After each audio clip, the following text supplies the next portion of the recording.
ठीक है, जिथे सच हुंदा उत्थे झूठ भी हुंदा। साध संगत जी, हो सकता है कोई मेरे वर्गा कपड़े पा के भी कहे भी मैं भी संत हाँ, पर संत बनना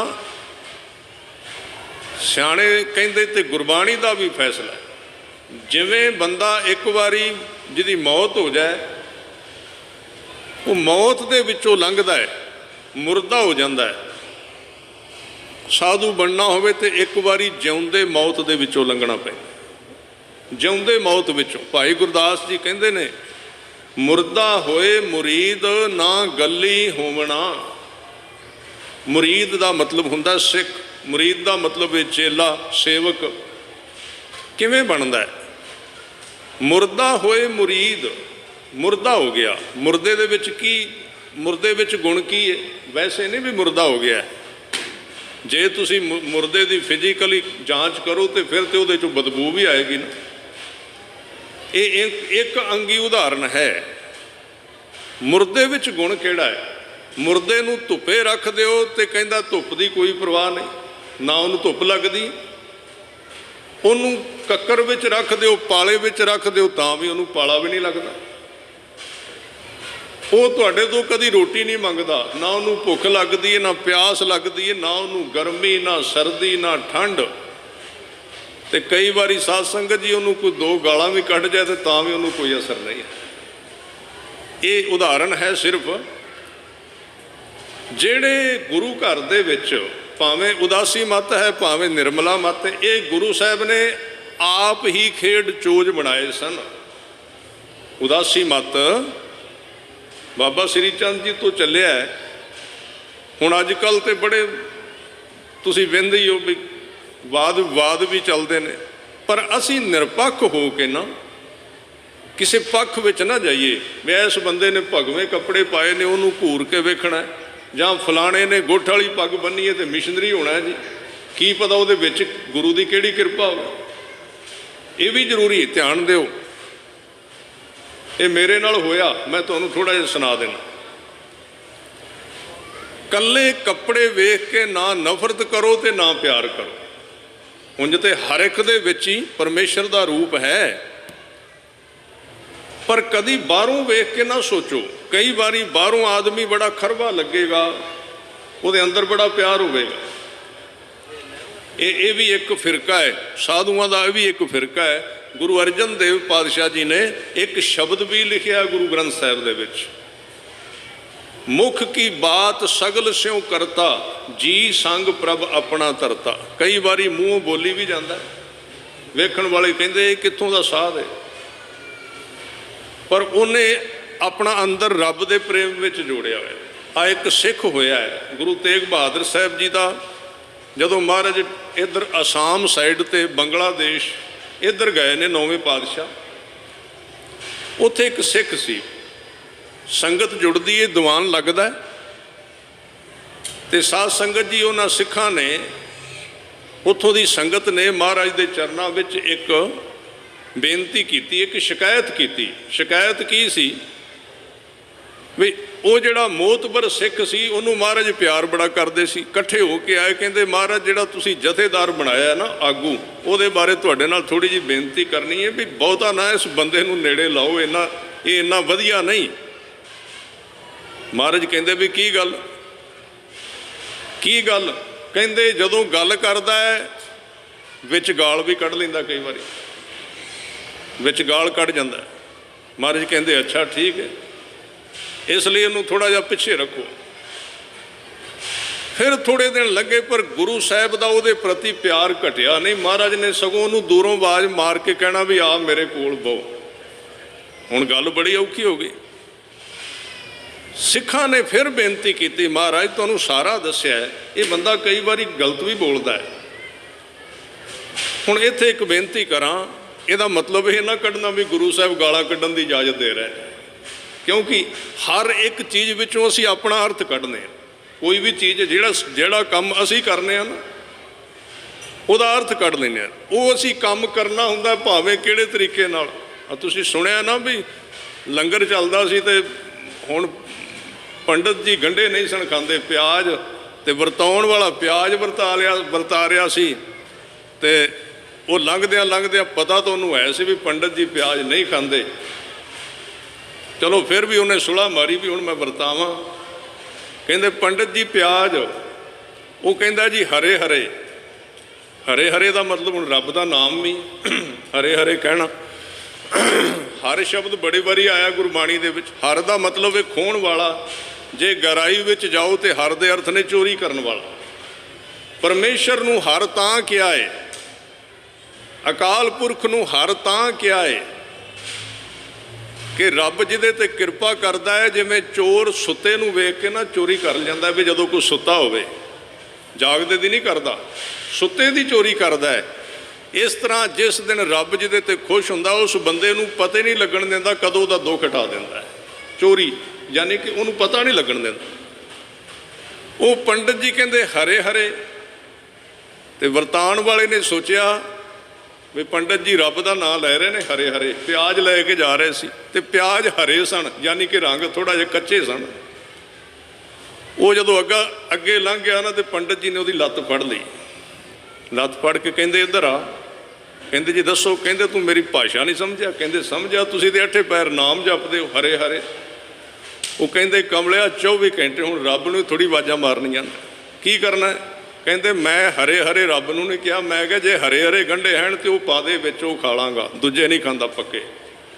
ਮੇਰਾ ਮਤਲਬ ਇਹ ਹੈ ਵੀ ਬੰਦੇ ਨੇ ਜਿਹੜੀ ਚੀਜ਼ ਵਰਤਣੀ ਹੈ ਨਾ, ਉਹਦਾ ਕੋਈ ਨਾ ਕੋਈ ਵਿਆਕਰਣ ਕੱਢ ਹੀ ਲਏਗਾ। ਭਾਵੇਂ ਕਿਤੋਂ ਅੱਧੀ ਤੁਕ ਮਿਲ ਜਾ ਸਹੀ ਗੁਰੂ ਗ੍ਰੰਥ ਸਾਹਿਬ ਦੇ ਵਿੱਚੋਂ, ਉਹਨੇ ਆਪਣੇ ਨਾਲ ਲਾ ਲੈਣੀ।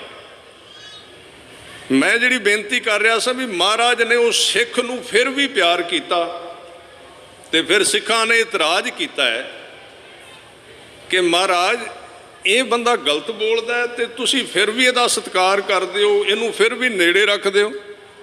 ਫਿਰ ਸਤਿਗੁਰੂ ਨੇ ਕਿਹਾ ਗੁਰੂ ਕੇ ਪਿਆਰਿਓ, ਬੰਦੇ ਦੀ ਕਲਾਸ ਹੁੰਦੀ ਹੈ, ਬੰਦਾ ਕਿਹੜੀ ਕਲਾਸ ਵਿੱਚ ਪੜ੍ਹ ਰਿਹਾ। ਜੇ ਤੇ ਉਹ ਇਹ ਵਿਦਿਆ ਦੀਆਂ ਗੱਲਾਂ ਨੇ, ਉਹਨੂੰ ਕਹਿੰਦੇ ਜੀਵ ਕੋਟੀ। ਜੀਵ ਕੋਟੀ ਦਾ ਮਤਲਬ ਵੀ ਅਜੇ ਇਹ ਬੰਦਾ ਆਮ ਜੀਵ ਦੀ ਦੁਨੀਆ ਵਿੱਚ ਜਿਉ ਰਿਹਾ ਹੈ, ਇਹਦੇ ਤੇ ਹਰ ਇੱਕ ਕਰਮ ਦਾ ਅਸਰ ਵੀ ਪੈਂਦਾ ਹੈ।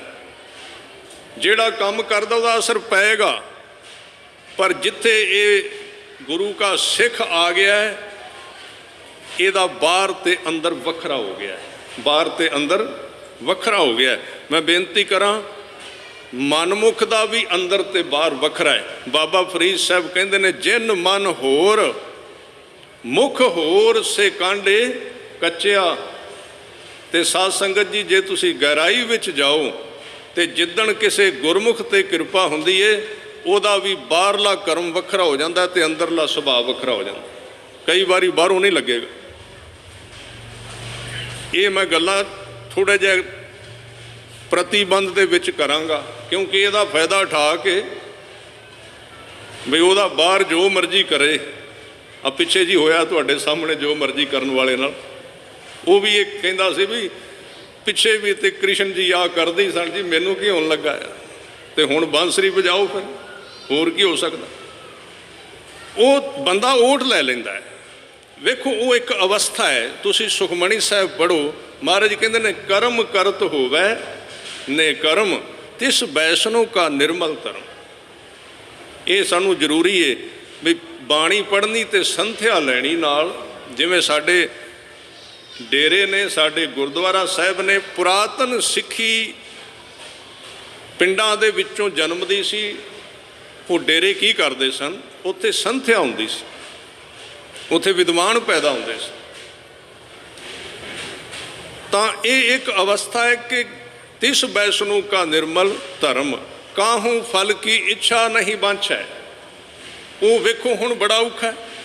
ਆਪਾਂ ਤੇ ਹੁਣ ਗੁਰਦੁਆਰੇ ਆਏ ਨਾ, ਕੋਈ 2-4 ਸਰੀਰ ਹੋਣਗੇ ਜਿਨ੍ਹਾਂ ਦੀ ਕੋਈ ਅਰਦਾਸ ਨਾ ਹੋਵੇ ਕਿ ਵੀ ਚਲੋ ਮੈਂ ਤੇ ਵੈਸੇ ਇਕੱਲਾ ਸੁਣ ਕੇ ਆਉਣਾ, ਮੈਂ ਮੰਗਣਾ ਕੁਝ ਨਹੀਂ ਅੱਜ, ਨਹੀਂ ਤੇ ਹੱਥ ਜੋੜਨ ਲੱਗਿਆ ਜ਼ਰੂਰ ਕਹਿ ਦਿੰਦੇ ਆ ਵੀ ਮੁੰਡੇ ਦੇ ਨੰਬਰ 100% ਹੋਣੇ ਚਾਹੀਦੇ।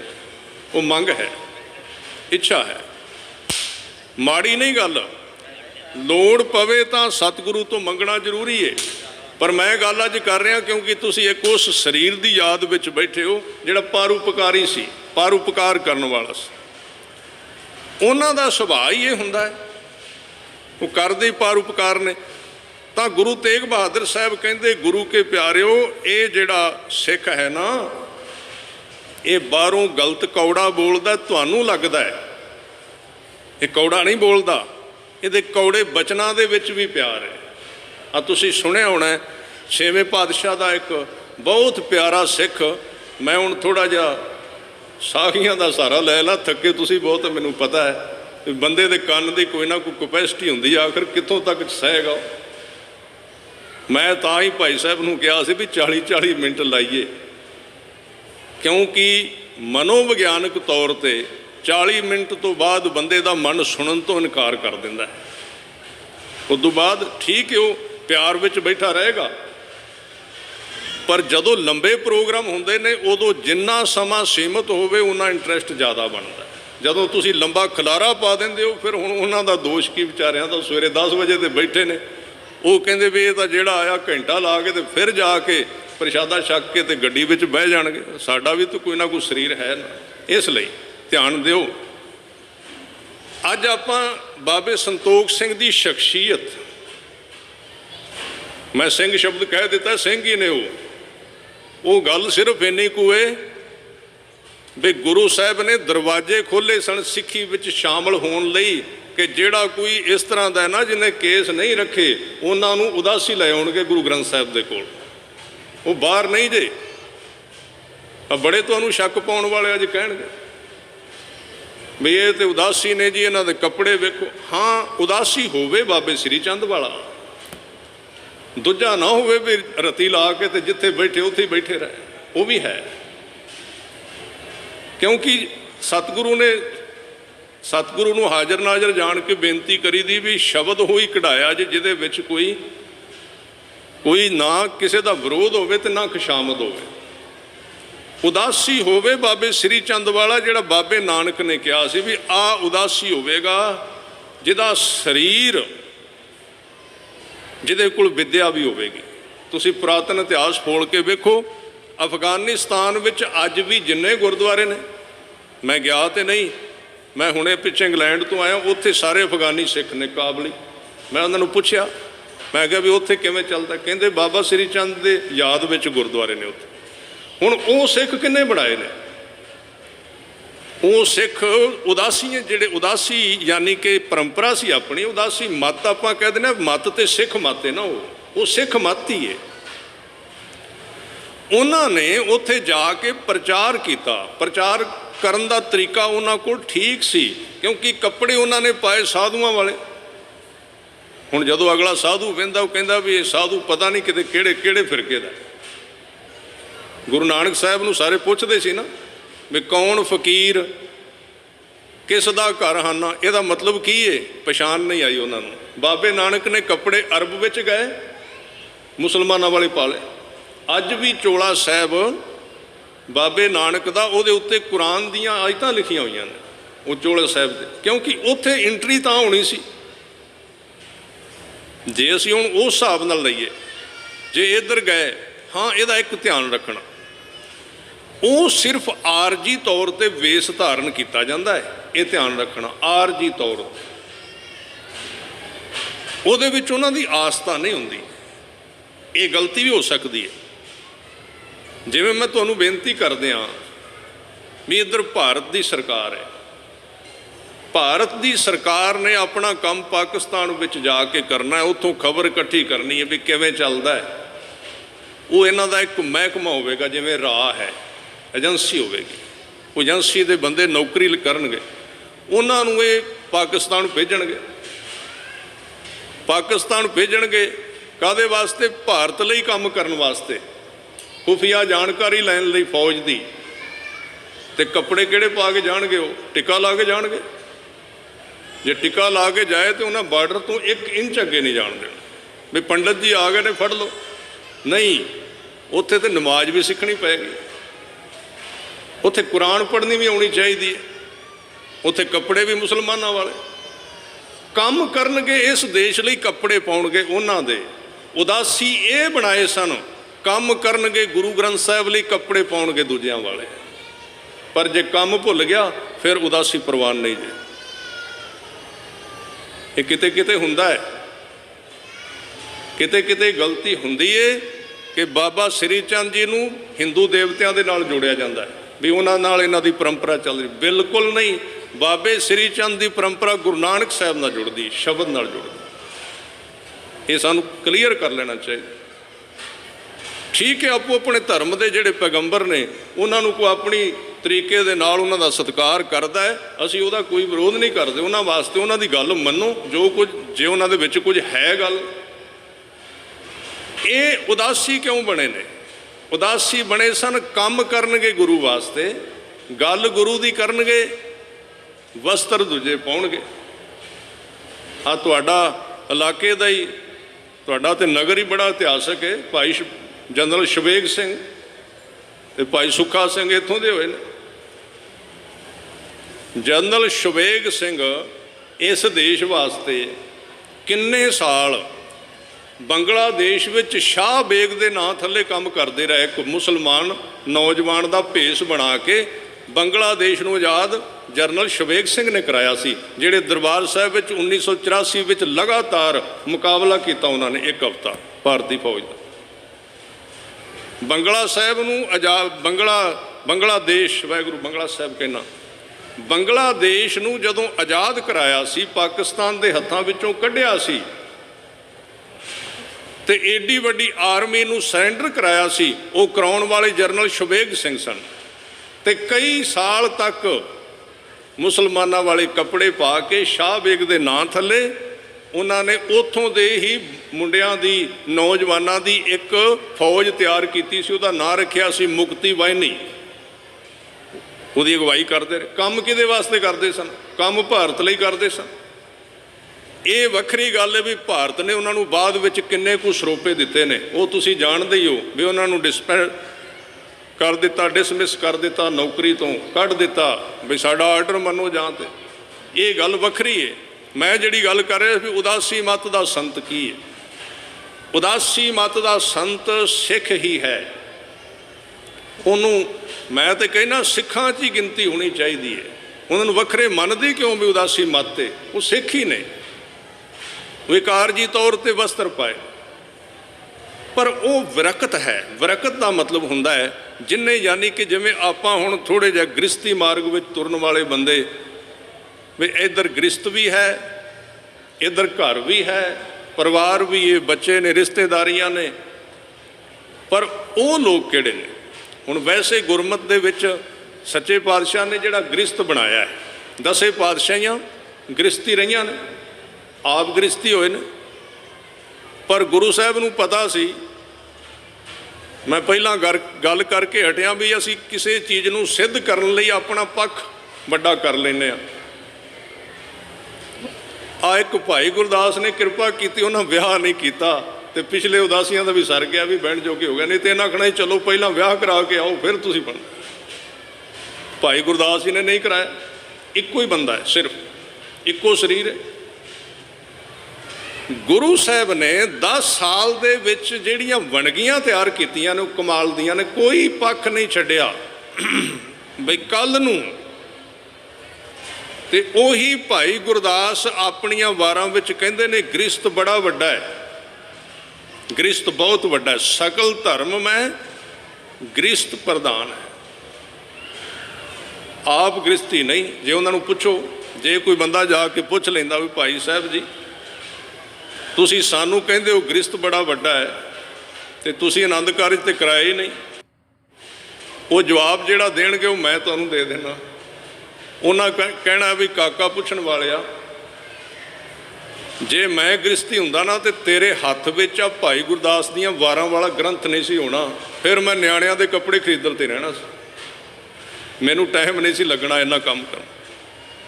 ਆ ਜਿਹੜੇ ਕਵਿੱਤ ਨੇ ਨਾ ਤੇਰੇ ਕੋਲ, ਇਹ ਕਵਿੱਤ ਤਾਂ ਹੀ ਲਿਖੇ ਗਏ ਨੇ, ਮੈਂ ਉੱਧਰ ਨਹੀਂ ਗਿਆ, ਉਹ ਮਾੜਾ ਨਹੀਂ, ਗ੍ਰਸਤ ਨੂੰ ਖੰਡਨ ਨਹੀਂ ਕੀਤਾ ਭਾਈ ਸਾਹਿਬ ਨੇ, ਪਰ ਉਹਨਾਂ ਦੀ ਵਿਚਾਰ ਸੀ, ਪਰਸਨਲ ਸੀ।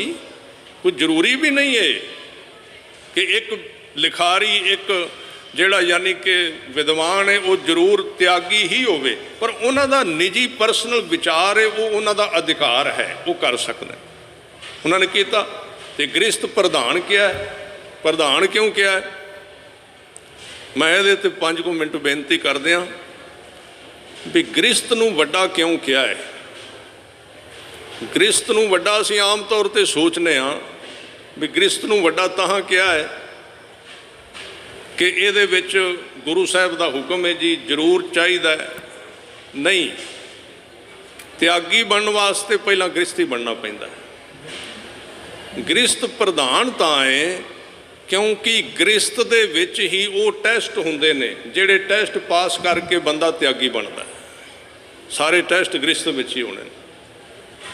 ਤੁਸੀਂ ਸਾਰੇ ਗ੍ਰਸਤੀ ਹੋ, ਤੁਸੀਂ ਵੇਖ ਲਓ ਕਿੰਨੇ ਕੁ ਟੈਸਟ ਨੇ। ਬੈਠੇ ਇੱਥੇ ਉਹ ਧਿਆਨ ਪਿੱਛੇ, ਇਹ ਟੈਸਟ ਹੀ ਹੈ ਨਾ।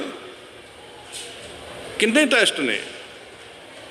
ਉਹ ਇੱਕ ਬੜਾ ਵੱਡਾ ਫਿਲਾਸਫਰ ਹੋਇਆ, ਬਹੁਤ ਉਹਨੇ ਲਿਖਿਆ, ਯੂਨਾਨ ਦਾ ਸੁਕਰਾਤ,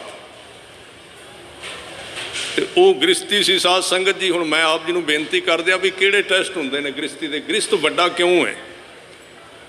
ਹੁਣ ਉਹ ਬੰਦਾ ਕਵੀ ਹੈ, ਉਹ ਬੰਦਾ ਸੰਤ ਹੈ, ਦਾਰਸ਼ਨਿਕ ਹੈ, ਉਹਦੇ ਖਿਆਲ ਹੋਰ ਹੁੰਦੇ ਨੇ, ਉਹਦੀ ਸੋਚ ਵੱਖਰੀ ਹੈ। ਕਦੀ ਉਹਨੇ ਕਾਗਜ਼ ਚੁੱਕਣਾ, ਕਵਿਤਾ ਲਿਖਣ ਲੱਗ ਪੈਣਾ।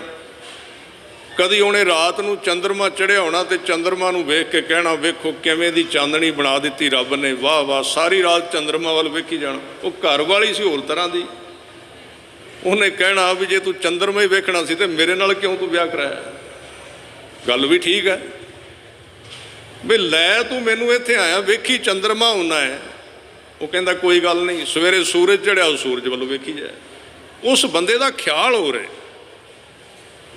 ਹੁਣ ਉਹਦਾ ਘਰ ਵੱਲ ਧਿਆਨ ਨਹੀਂ ਜਾਂਦਾ ਤੇ ਘਰ ਵਾਲੀ ਫਿਕਰ ਕਰਦੀ ਹੈ।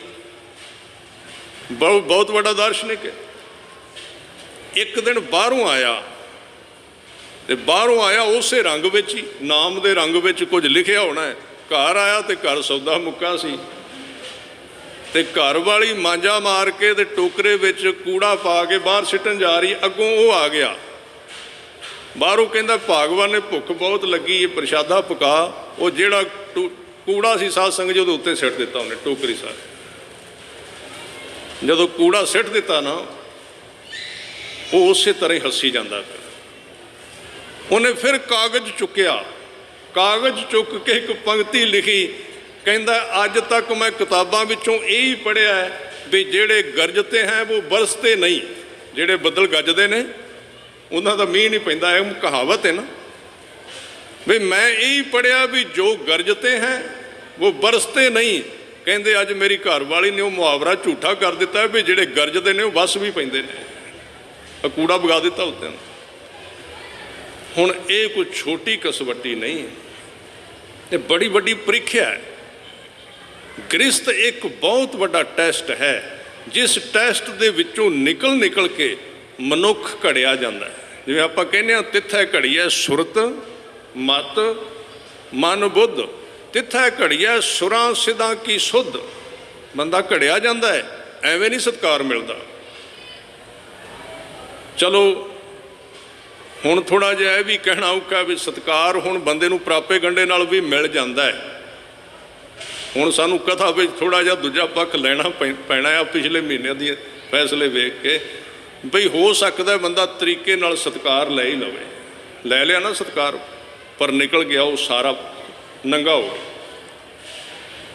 ਪਰ ਜਿਹੜਾ ਵਾਹਿਗੁਰੂ ਨਾਲ ਜੁੜਿਆ ਹੈ, ਉਹ ਭਾਵੇਂ ਮੱਝਾਂ ਦੀ ਖੱਲ ਲਾਉਣ ਵਾਲਾ ਸੀ, ਰੱਬ ਨੇ ਉਹਨਾਂ 'ਤੇ ਵੀ ਛੱਤਰ ਚਲਾ ਦਿੱਤੇ। ਉਹਨਾਂ ਨੂੰ ਕੋਈ ਰੋਕ ਨਹੀਂ ਸਕਦਾ, ਜੋ ਮਰਜ਼ੀ ਕੋਈ। ਇੱਕ ਉਹਨਾਂ ਦੀ ਹੋਰ ਨਿਸ਼ਾਨੀ ਹੈ, ਉਹ ਚਾਹੁੰਦੇ ਨਹੀਂ ਵਿਚਾਰੇ ਵੀ ਸਾਡਾ ਕੋਈ ਸਤਿਕਾਰ ਕਰੇ। ਸਿੱਧੇ ਸਾਧੇ ਜਾਏ, ਬਿਲਕੁਲ ਸਿੱਧੇ, ਬਿਲਕੁਲ ਸਿੱਧੇ।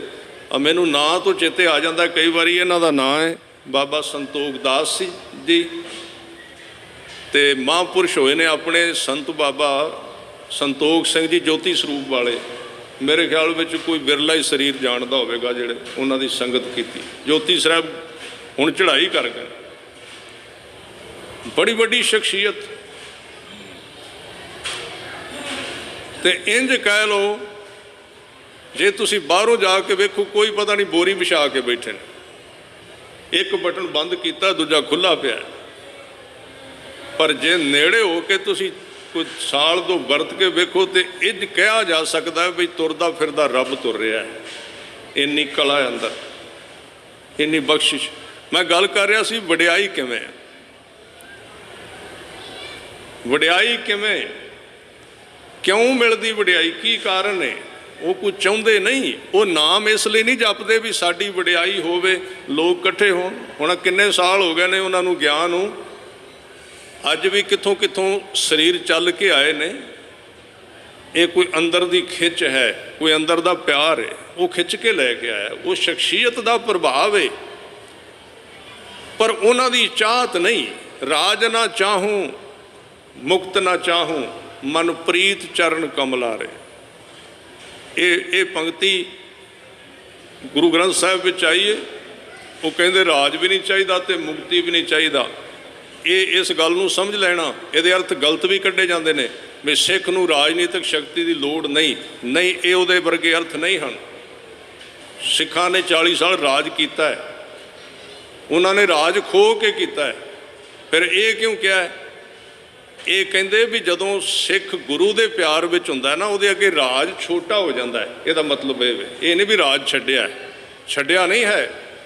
राज छोटा रह जाता है, गुरु वड्डा दिसदा है। मुक्ति छोटी हो जाती है, गुरु वड्डा दिसदा। मैं बेनती सांझी कर रहा सी कि उन्हां दी होर कोई इच्छा ही नहीं रहिंदी। इन्ने रब दे प्यार विच भिज जाते हैं, उन्होंने उहदे विच ही आनंद आउंदा है, उहदे विच ही वो परोपकार दे विच बझे रहिंदे ने। ते उन्हां दी वडियाई फिर सहज सुभाए, कोई उन्हां दी वडियाई नूं मिटा नहीं सकदा। उदाहरण बहुत सोहणी है। कहंदे ने एक चौंक विच सामने किसी दा बुत लगा होया सी, आम बुत लगे हुंदे ने, ते लोग उहदे उत्ते उस बुत दे अगे एक पत्थर पिया है, जिहड़ा आउंदा उस पत्थर दे उत्ते चढ़दा है, बुत दे गल विच हार पा दिंदा। सवेर तो शाम तक पता नहीं किन्ने कु आए, जिहड़े बुत दे अगे पए पत्थर ते चढ़े ते उहदे गल विच हार पा दित्ते बुत दे। शाम नूं बुत दा जिहड़ा गल सी उह ते हारां नाल भरिया गया, ते जिहड़ा पत्थर पिया सी उह मिट्टी नाल भरिया गया, क्योंकि जिहड़ा हुंदा उहदी जुत्ती दी मिट्टी उत्ते झड़ जांदी सारी। मैं उदाहरण देन लगा भी साधु की है। रात नूं कहंदे वो जिहड़ा पत्थर है ना, वो रो पिया, रो के बुत नूं कहंदा है भी साडा खानदान इक्को ही है, साडा असला साडी शुरुआत इक्को थां तो हुई है, तू भी पत्थर है तो मैं भी पत्थर हाँ। पर मैनू एक गल दा बहुत तकलीफ है, बहुत वितकरा मेरे नाल होया है भी तू भी पत्थर है तो मैं भी पत्थर हाँ। तेरे गल विच हार पैंदे ने, मेरे सिर में जुत्तियां पैंदियां ने। ये फर्क क्यों पै गया ना? ਇਹਦਾ ਕੀ ਕਾਰਨ ਹੈ? ਇਹ ਸਮਝਣ ਵਾਸਤੇ ਹੈ ਗੱਲ, ਸਮਝਣ ਵਾਸਤੇ ਗੱਲ ਹੈ, ਸਿਰਫ ਧਿਆਨ ਦੇਣਾ। ਕਿਉਂਕਿ ਅੱਜ ਕੱਲ੍ਹ ਜਿਹੜੇ ਇੰਟਰਨੈਟ ਤੋਂ ਵਿਦਵਾਨ ਬਣੇ ਨੇ ਨਾ, ਉਹਨਾਂ ਹੁਣੇ ਪੁੱਛ ਲੈਣਾ ਹੈ ਬਈ ਪੱਥਰ ਦੀ ਮੂਰਤੀ ਬੋਲ ਲੈਂਦੀ ਹੈ, ਬੁੱਤ ਬੋਲ ਲੈਂਦਾ, ਆਹ ਬਿਮਾਰੀ ਪੈ ਗਈ ਅੱਜ। ਤਾਂ ਇਹ ਤਾਂ ਇਹਨਾਂ ਨੂੰ ਪਤਾ ਕੋਈ ਨਹੀਂ ਲੱਗਦਾ ਵੀ ਕੀ ਹੈ, ਬਈ ਉਹ ਕਿਵੇਂ ਬੋਲਿਆ। ਵੇਖੋ ਕਿੱਡਾ ਵੱਡਾ ਝੂਠ ਬੋਲਿਆ, ਲਿਖ ਕੇ ਲਾ ਦੇਣਗੇ ਉੱਤੇ, ਕਿੱਡਾ ਵੱਡਾ ਝੂਠ। ਕਹਿੰਦੇ ਬੁੱਤ ਬੋਲ ਪਿਆ। ਉਹ ਕੋਈ ਮੱਥਾ ਮਾਰੋ 4 ਦਿਨ ਕਿਤਾਬਾਂ ਨਾਲ ਤੇ ਕਿਸੇ ਵਿਦਵਾਨ ਕੋਲ ਬਵੋ, ਤੁਹਾਨੂੰ ਵੀ ਪਤਾ ਲੱਗੇ ਵੀ ਗੱਲ ਹੈ ਕੀ ਹੈ। ਤੁਸੀਂ ਤਾਂ ਕੁਝ ਵੀ ਮੰਨਣਾ। ਜਿਨ੍ਹਾਂ ਦਾ ਅੰਦਰ ਬੋਲਦਾ ਉਹ ਪੱਥਰਾਂ ਨੂੰ ਵੀ ਬੁਲਾ ਲੈਂਦੇ ਨੇ, ਜਿਨ੍ਹਾਂ ਦਾ ਅੰਦਰ ਬੋਲਦਾ ਉਹ ਜਾਨਵਰਾਂ ਨੂੰ ਵੀ ਬੁਲਾ ਲੈਂਦੇ। ਭਾਈ ਵੀਰ ਸਿੰਘ ਨੂੰ ਪੜ੍ਹੋ, ਉਹ ਕਹਿੰਦੇ ਨੇ ਇੱਕ ਕੁੱਤਾ ਮੇਰੇ ਨਾਲ ਗੱਲ ਕਰਦਾ। ਫਿਰ ਉਹੀ ਗੱਲ ਆ ਗਈ, ਕਹਿੰਦੇ ਇਹ ਅਵੀਆਂ ਤਵੀਆਂ ਮਾਰਦੇ ਨੇ। ਕਵਿਤਾ ਪੜ੍ਹੋ ਉਹਨਾਂ ਦੀ, ਮਰਦ ਦਾ ਕੁੱਤਾ, ਇੱਕ ਕਵਿਤਾ ਲਿਖੀ ਹੈ। ਉਹ ਕਹਿੰਦੇ ਨੇ ਮੈਂ ਰਾਹ 'ਤੇ ਜਾ ਰਿਹਾ ਸੀ, ਇੱਕ ਕੁੱਤਾ ਰਾਹ ਤੋਂ ਲੰਘ ਰਿਹਾ ਸੀ, ਵਾਰ-ਵਾਰ ਜ਼ਮੀਨ ਸੁੰਘਦਾ ਸੀ ਅਤੇ ਮੈਂ ਉਹਨੂੰ ਰੋਕ ਕੇ ਪੁੱਛਿਆ ਵੀ ਤੂੰ ਇੱਥੋਂ ਸੁੰਘਣਾ ਕਿਉਂ ਹੈ ਮੂੰਹ ਲਾ ਲਾ ਕੇ, ਕੀ ਵੇਖਣਾ ਹੈ ਵੀ ਇੱਥੋਂ ਕੋਈ ਖਾਣ ਵਾਲੀ ਚੀਜ਼ ਲੱਭਣਾ? ਉਹ ਕਹਿੰਦਾ ਵੀ ਮੈਂ ਆਮ ਬੰਦੇ ਦਾ ਕੁੱਤਾ ਨਹੀਂ, ਮੈਂ ਮਰਦ ਦਾ ਕੁੱਤਾ ਹਾਂ। ਕਿਹੜੇ ਮਰਦ ਦਾ? ਕਹਿੰਦੇ ਜਿਹਦੇ ਦਰ 'ਤੇ ਜਿਹਦੇ ਕੋਲ ਮੈਂ ਰਿਹਾ ਉਹ ਰੱਬ ਦਾ ਸਾਧੂ ਸੀ ਅਤੇ ਉਹ ਪਿੱਛੇ ਸਰੀਰ ਤਿਆਗ ਗਿਆ, ਚਲਾ ਗਿਆ। ਇੱਥੋਂ ਕੀ ਲੱਭਣਾ ਹੈ? ਕਹਿੰਦਾ ਮੈਂ ਉਹ ਧਰਤੀ ਲੱਭਣਾ ਜਿੱਥੇ ਉਹਦੇ ਪੈਰ ਲੱਗੇ ਨੇ, ਮੈਂ ਉਹ ਧਰਤੀ ਲੱਭਣਾ ਜਿੱਥੇ ਉਹਦੇ ਪੈਰ ਪਏ ਨੇ। ਹੁਣ ਇਹਨਾਂ ਵਿਦਵਾਨਾਂ ਨੂੰ ਕੌਣ ਦੱਸੇ ਵੀ ਕੁੱਤਾ ਕਿਵੇਂ ਬੋਲਿਆ? ਇਹਨਾਂ ਕਹਿਣਾ ਜੀ ਇਹ ਵੀ ਗੱਪ ਬੋਲਿਆ ਜੀ, ਕੁੱਤਾ ਬੋਲ ਪਿਆ ਜੀ। ਸਾਰੇ ਗੱਪ ਹੀ ਨੇ। ਗੁਰੂ ਗ੍ਰੰਥ ਸਾਹਿਬ ਵਿੱਚ ਕਿੰਨੀਆਂ ਕਹਾਣੀਆਂ ਨੇ। ਗੁਰੂ ਗ੍ਰੰਥ ਸਾਹਿਬ ਵਿੱਚ ਗੁਰੂ ਨਾਨਕ ਦੇਵ ਜੀ ਕਹਿੰਦੇ ਨੇ, ਇੱਕ ਦਿਨ ਛੱਪੜ ਨੇ ਮੇਰੇ ਨਾਲ ਗੱਲ ਕੀਤੀ। ਛੱਪੜ ਨੇ, ਹਾਂ ਤੁਹਾਡੇ ਪਿੰਡ ਦੇ ਬਾਹਰਲੇ ਪਾਸੇ ਛੱਪੜ ਹੋਏਗਾ। ਛੱਪੜ ਮੇਰੇ ਨਾਲ ਬੋਲ ਪਿਆ। ਮੈਂ ਛੱਪੜ ਨੂੰ ਪੁੱਛਿਆ, ਬਈ ਤੂੰ ਸੁੱਕ ਕਿਉਂ ਗਿਆ ਹੈ? ਪਿਛਲੇ ਸਾਲ ਇੱਥੋਂ ਲੰਘੇ ਸੀ ਤੇ ਤੂੰ ਹਰਾ ਬਹੁਤ ਸੀ। ਇਹ ਵਚਨ ਜਿਹੜਾ ਹੈ ਗੁਰੂ ਗ੍ਰੰਥ ਸਾਹਿਬ ਦੇ ਵਿੱਚ ਸ਼ਲੋਕ 12 ਤੇ ਵਧੇਕ, ਯਾਨੀ ਕਿ 22 ਵਾਰਾਂ ਦੇ ਨਾਲੋਂ ਜਿਹੜੇ ਸ਼ਲੋਕ ਵੱਧ ਗਏ ਨੇ, ਉਹ ਪਿੱਛੇ ਮਹਾਰਾਜ ਨੇ ਸਰੂਪ ਦੇ ਵਿੱਚ ਇਕੱਠੇ ਕਰਕੇ ਲਿਖੇ ਸਾਰੇ ਗੁਰੂ ਸਾਹਿਬਾਂ। ਗੁਰਬਾਣੀ ਮੈਂ ਤਾਂ ਨਹੀਂ ਲੈ ਰਿਹਾ ਵੀ ਕਈ ਸਿੰਘ ਕਹਿੰਦੇ ਹੋਣਗੇ ਵੀ ਉਸ ਤਰ੍ਹਾਂ ਦੀ ਕਥਾ ਗਿਆਨੀ ਜੀ ਨਹੀਂ ਸੁਣਾ ਰਹੇ ਜਿਹੜੀ ਨਾਮ ਵਾਲੀ ਕੱਲੀ। ਹੁਣ ਗੱਲ ਇਹ ਹੈ ਬਈ ਇੱਥੇ ਦੁਪਹਿਰ ਲੱਗੀ ਹੋਈ ਤੇ ਇੱਥੇ ਇਸ ਤਰ੍ਹਾਂ ਹੀ ਕੰਮ ਚੱਲਣਾ ਹੈ। ਉਹ ਸਰੋਤੇ ਹੁੰਦੇ ਨੇ ਸਪੈਸ਼ਲ, ਜਿਹੜੇ ਕੱਲੀ ਬਾਣੀ ਸੁਣਦੇ ਨੇ। ਹੁਣ ਮੈਂ ਉਹ ਸੁਣ ਲਵਾਂ, ਤੁਸੀਂ ਵਾਸੀਆਂ ਲਈ ਜਾਓ, ਉਹ ਗੱਲ ਬਣਨੀ ਨਹੀਂ। ਇੱਕ ਮੈਂ ਤੁਹਾਨੂੰ ਬਾਣੀ ਦੀ ਤੁਕ ਸੁਣਾ ਦੇਣਾ ਵੀ ਇਹਨੂੰ ਕਹਿੰਦੇ ਵੀ ਕਿਸੇ ਚੀਜ਼ ਦਾ ਭਾਵ ਕੱਢਣਾ, ਉਹਦੇ ਅੱਖਰੀ ਅਰਥ ਨਹੀਂ ਹੁੰਦੇ। ਗੁਰੂ ਸਾਹਿਬ ਕਹਿੰਦੇ ਵੀ ਮੈਂ ਛੱਪੜ ਕੋਲੋਂ ਲੰਘਿਆ ਤੇ ਉਹਨੂੰ ਪੁੱਛਿਆ ਵੀ ਪਿਛਲੇ ਸਾਲ ਤੇਰੇ ਕੋਲੋਂ ਲੰਘਿਆ ਸੀ, ਉਦੋਂ ਤੇ ਤੂੰ ਹਰਾ ਭਰਾ ਸੀ, ਤੇਰੇ ਵਿੱਚ ਫੁੱਲ ਖਿੜੇ ਹੋਏ ਸੀ, ਤੇਰੇ ਉੱਤੇ ਭੌਰੇ ਉੱਡਦੇ ਸੀ, ਪੰਛੀ ਜਿਹੜੇ ਨੇ ਤੇਰੇ ਤੇ ਗਾਉਂਦੇ ਸੀ, ਤੇ ਹੁਣ ਤੂੰ ਕਾਲਾ ਸ਼ਾਹ ਹੋ ਗਿਆ। ਗੱਲ ਕੀ ਬਣ ਗਈ? ਉਹ ਬਚਨ ਹੈ, ਪੱਬਰ ਤੂੰ ਹਰਿਆਵਲਾ। ਪੱਬਰ ਦਾ ਮਤਲਬ ਹੈ ਤਲਾਬ, ਛੱਪੜ। ਪੱਬਰ ਤੂੰ ਹਰਿਆਵਲਾ, ਪਿਛਲੇ ਸਾਲ ਤੂੰ ਬੜਾ ਹਰਾ ਭਰਾ ਸੀ। ਕੰਚਨ ਕਵਲਾ ਵਨ, ਤੇਰੇ ਵਿੱਚ ਸੋਨੇ ਵਰਗੇ ਫੁੱਲ ਖਿੜੇ ਹੋਏ ਸੀ, ਕੰਚਨ ਵਰਗੇ, ਸੋਨਾ ਕਮਲ ਦੇ ਫੁੱਲ ਖਿੜੇ ਹੋਏ ਸੀ। ਕੈ ਦੁਖੜੈ ਸੜਿਓਏ, ਕਿਹੜੇ ਦੁੱਖ ਕਰਕੇ ਤੂੰ ਹੁਣ ਸੜ ਗਿਆ? ਕਿਉਂਕਿ ਜਦੋਂ ਪੁੱਛ ਰਹੇ ਨੇ ਉਦੋਂ ਛੱਪੜ ਵਿੱਚ ਪਾਣੀ ਨਹੀਂ ਸੀ, ਤੇ ਜਦੋਂ ਛੱਪੜ ਦਾ ਪਾਣੀ ਸੁੱਕ ਜਾਂਦਾ ਉਹ ਕਾਲਾ ਹੋ ਜਾਂਦਾ, ਵਿੱਚੋਂ ਪਾਣੀ ਸੁੱਕ ਗਿਆ ਸੀ। ਕੈ ਦੁਖੜੈ ਸੜਿਓਏ, ਕਾਲੀ ਹੋਈਆ ਦੇਉਰੀ, ਨਾਨਕ ਮੈਂ ਤਨ ਭੰਗ, ਤੇਰੀ ਦੇਉਰੀ ਕਾਲੀ ਕਿਉਂ ਹੋ ਗਈ ਹੈ? ਅੱਗੋਂ ਛੱਪੜ ਜਵਾਬ ਦਿੰਦਾ ਹੈ, ਜਾਣਾ ਪਾਣੀ ਨਾ ਲਹਾਂ, ਜੈ ਛੇਤੀ ਮੇਰਾ ਸੰਗ। ਸਤਿਗੁਰੂ ਜੀ ਮੈਂ ਤਾਂ ਕਾਲਾ ਹੋ ਗਿਆ, ਮੇਰੇ ਵਿੱਚ ਪਾਣੀ ਨਹੀਂ ਰਿਹਾ। ਜਾਣਾ, ਇਸ ਗੱਲ ਨੂੰ ਮੈਂ ਜਾਣਨਾ ਵੀ ਮੇਰਾ ਪਾਣੀ ਸੁੱਕ ਗਿਆ, ਤਾਂ ਹੀ ਫੁੱਲ ਵੀ ਸੁੱਕ ਗਏ ਨੇ, ਨਾਲ ਹੀ ਮੇਰੀ ਰੌਣਕ ਖਤਮ ਹੋ ਗਈ ਹੈ। ਹੁਣ ਇਹ ਵੇਖੋ ਕਹਾਣੀ ਹੈ, ਉੱਥੇ ਕੋਈ ਛੱਪੜ ਦੀ ਉਦਾਹਰਨ ਲਈ ਗਈ ਹੈ। ਕਹਿ ਕਿਹਨੂੰ ਰਹੇ ਨੇ? ਸਤਿਗੁਰੂ ਕਹਿੰਦੇ ਜਦੋਂ ਤੂੰ ਜੰਮਿਆ ਸੀ, ਜਦੋਂ ਤੇਰਾ ਜਨਮ ਹੋਇਆ ਸੀ, ਪੰਗੂੜੇ ਵਿੱਚ ਖੇਡਦਾ ਸੀ ਤੇ ਬੜਾ ਖੁਸ਼ ਹੁੰਦਾ ਸੀ, ਇਕੱਲਾ ਹੀ ਹੱਸੀ ਜਾਂਦਾ ਸੀ। ਆਪਾਂ ਸਾਰੇ ਉਹਨਾਂ ਦਿਨਾਂ 'ਚੋਂ ਲੰਘੇ ਹਨ। ਫਿਰ ਤੂੰ ਖੇਡਦਾ ਮਲਦਾ ਸੀ, ਕੋਈ ਚਿੰਤਾ ਨਹੀਂ, ਕੋਈ ਕੁਝ ਨਹੀਂ। ਤੇ ਹੁਣ ਵੱਡੇ ਹੋ ਗਿਆ ਤੇ ਸਾਰਾ ਕੁਝ ਖਿਲਰ ਖੁਲਰ ਗਿਆ। ਕੀ ਗੱਲ ਬਣ ਗਈ? ਉਹ ਬੱਚੇ ਦੇ ਕੋਲ ਸੁਭਾਅ ਹੁੰਦਾ ਨਾਮ ਵਾਲਾ। ਇਹ ਨਹੀਂ ਵੀ ਉਹ ਭਗਤ ਹੈ, ਅਜੇ ਭਗਤ ਤੇ ਕਮਾਈ ਕਰਕੇ ਬਣੇਗਾ, ਪਰ ਬੱਚੇ ਦੇ ਵਿੱਚ ਉਹ ਮੁਦਰਾ ਹੁੰਦੀ ਹੈ। ਮੁਦਰਾ ਸ਼ਬਦ, ਸਿੰਘ ਬੈਠੇ ਨੇ ਬਾਣੀ ਪੜ੍ਹਨ ਵਾਲੇ। ਮੁਦਰਾ ਸ਼ਬਦ ਜਿਹੜਾ ਨਾ, ਮੁਦਰਾ, ਜੇ ਇਹਨੂੰ ਬਿੰਦੀ ਲਾ ਦਿਓ ਤੇ ਕੰਨਾਂ ਵਿੱਚ ਪਾਉਣ ਵਾਲੀਆਂ ਮੁੰਦਰਾਵਾਂ ਬਣ ਜਾਂਦੀਆਂ ਨੇ। ਜੇ ਇਹਨੂੰ ਬਿੰਦੀ ਨਾ ਲਾਓ ਤੇ ਫਿਰ ਜਾਂਦੀ ਮੁਦਰਾ। ਮੁਦਰਾ ਦਾ ਮਤਲਬ ਹੈ ਕਿਸੇ ਚੀਜ਼ ਦੀ ਪੇਸ਼ਕਾਰੀ ਕਰਨੀ। ਗੁਰੂ ਸਾਹਿਬ ਕਹਿੰਦੇ, ਹਮਾਰੀ ਮੁਦਰ ਹਰ ਨਾਮ ਸੁਆਮੀ, ਰਿਦ ਅੰਤਰ ਦੁਸ਼ਟ ਦੁਸ਼ਟਾਰੀ। ਬਾਹਰੋਂ ਮਾਹੌਲ ਬਣਾਉਣਾ, ਉਹ ਸਿਰਫ ਉਹਦੇ ਵਿੱਚ ਦੱਸਿਆ ਗਿਆ ਹੈ ਕਿ ਇਹ ਕਾਰਨ ਬਣਿਆ ਵੀ ਮੇਰਾ ਸਰੀਰ ਤਾਂ ਸੜ ਬਲ ਗਿਆ ਹੈ ਕਿਉਂਕਿ ਮੇਰੇ ਵਿੱਚੋਂ ਨਾਮ ਨਿਕਲ ਗਿਆ। ਨਾਮ ਤੋਂ ਦੂਰ ਜਾਣ ਕਰਕੇ ਮੈਂ ਸੜਿਆ। ਤੇ ਸਾਧ ਸੰਗਤ ਜੀ, ਮੈਂ ਬੇਨਤੀ ਕਰ ਰਿਹਾ ਸੀ, ਉਹ ਕੁੱਤਾ ਮਰਦ ਦਾ ਬੋਲ ਪਿਆ। ਚੀਜ਼ਾਂ ਬੋਲਦੀਆਂ ਨੇ, ਵਿੱਚੋਂ ਆਵਾਜ਼, ਉਹਨਾਂ ਦਾ ਭਾਵ ਹਰ ਇੱਕ ਚੀਜ਼ ਬੋਲ ਰਹੀ ਹੈ, ਦੱਸ ਰਹੀ ਹੈ ਉਹਦੇ ਵਿੱਚ ਕੀ ਹੈ।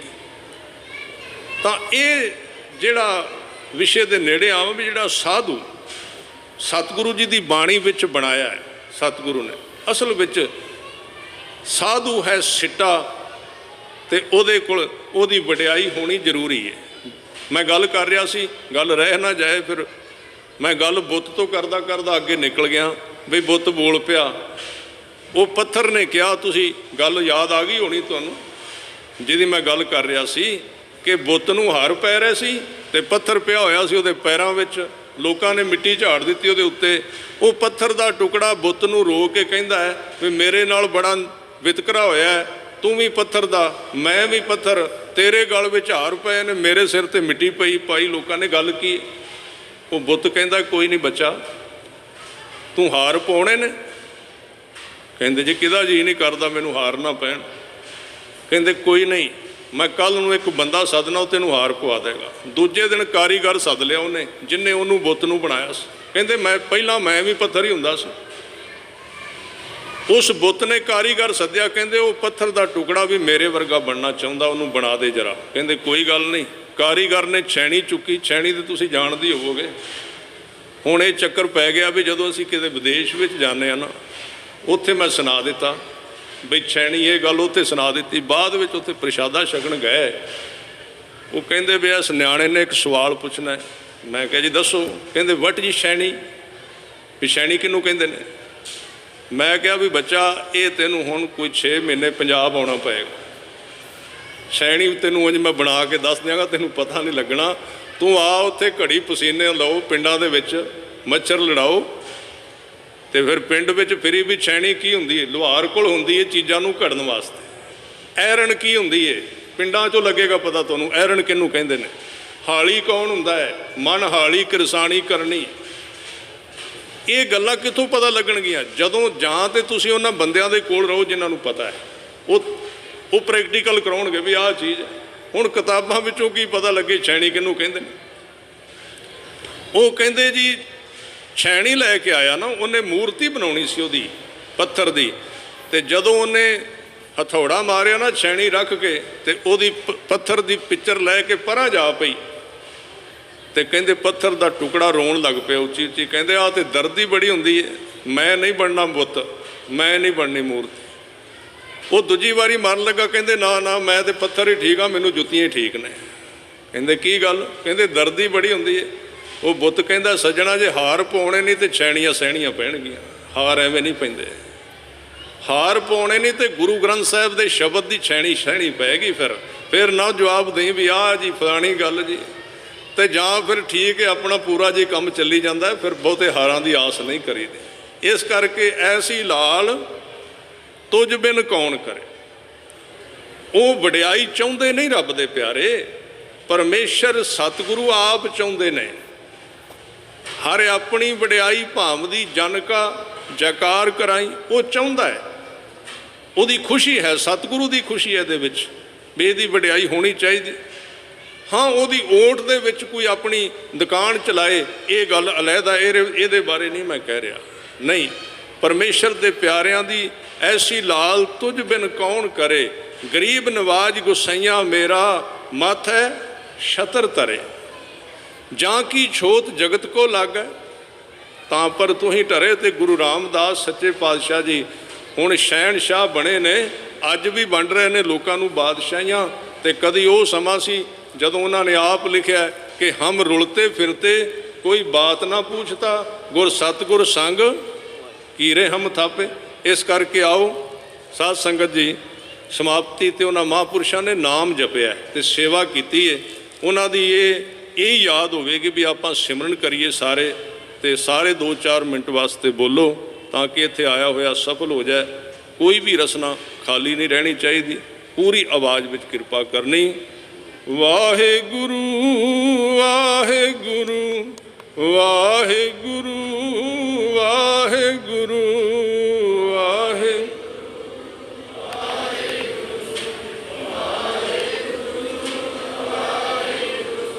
ਵਾਹਿਗੁਰੂ ਵਾਹਿਗੁਰੂ ਵਾਹਿਗੁਰੂ ਵਾਹਿਗੁਰੂ ਵਾਹਿਗੁਰੂ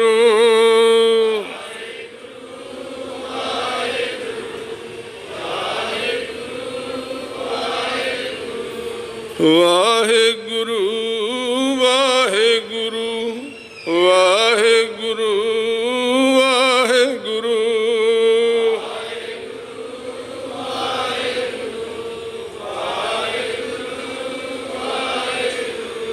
ਵਾਹਿਗੁਰੂ ਵਾਹਿਗੁਰੂ